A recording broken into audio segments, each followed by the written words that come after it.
Hey guys, welcome back. Today I'm going to do a quick video on how to do overlays.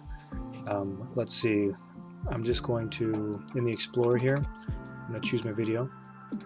So like I said before, or in previous videos, I edit my wife's videos, so she does makeup type stuff. And a lot of times she'll do up-close shots of products. There's various reasons why you want to do an overlay, but that's just one of the reasons. So what I'm going to do is I'm going to add another video track. By doing that, it'll allow me to then add in separate video where we've done the close-up on the products. So if you want to add another video track, the way to do that is to right-click in the video track, insert video track, and then I'm going to navigate here to swatches, and we'll say we're going to add this into this separate video here so you can watch the products as she swatches them, and then you can choose them small little segments. So by clicking this little cursor, or by clicking this here, it'll say set endpoint.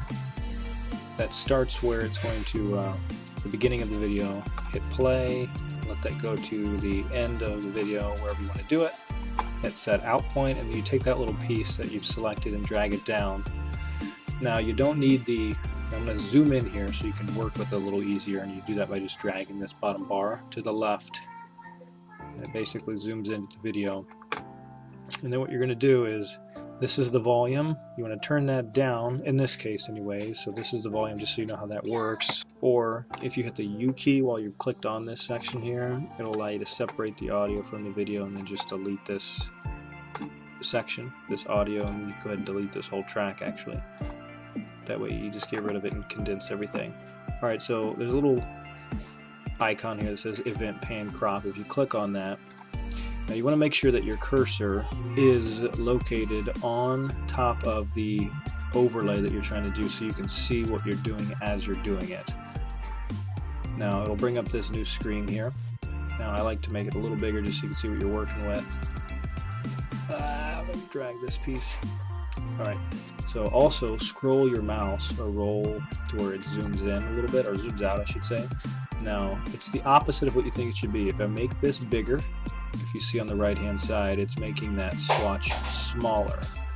Now you can put this then, if you click in the middle here where the move cursor comes up, you can put this down in the corner as you know you're talking on the foreground or in the background. Or you could just keep it the same size as it was. You'll still have the talking in the background, but this will be what they're seeing on the front. So overlays can be different depending on how you want to do it. You can even zoom into the picture as you see I've done here. So even though you filmed it at a certain distance, does not mean that it has to be that distance when you're doing the overlay. You can zoom into it, and then you just position it. You can do a 3/4, something like that. Put it up in the top bottom left hand corner, and you know somebody could be over here speaking on the right. So a couple of ways you can do that.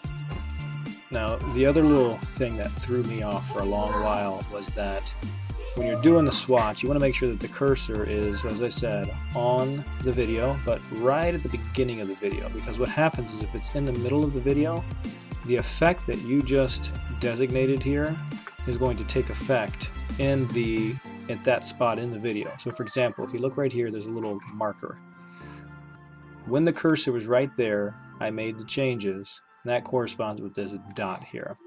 So if I zoom this back to right when this overlay starts, and that's when I make the changes, that's when they will take effect, and they will take effect throughout the whole video, versus nothing, and then when it gets to that point, when it meets that little dot or that little diamond, that's when the effect takes place. So you'd actually have to click on this, hit the delete key and delete that, and then just make sure that you make that change or that manipulation to the overlay at the beginning of that swatch. Okay, so once you're done, you're going to hit the save key, exit out of this, make this smaller so I can see the timeline a little easier, and you'll see what I mean by swatch, or by the overlay. Now the other thing you want to do before you hit start is you probably want to fade this in. So you just grab at the top left hand corner where you see that symbol, says fade offset, and do it on the exit of the video as well.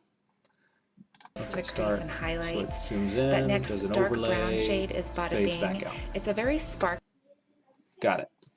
All right, hope this helped you. If you have any other specific requests, please let me know in the comments below. Rate, subscribe. Appreciate you watching. Have a good day.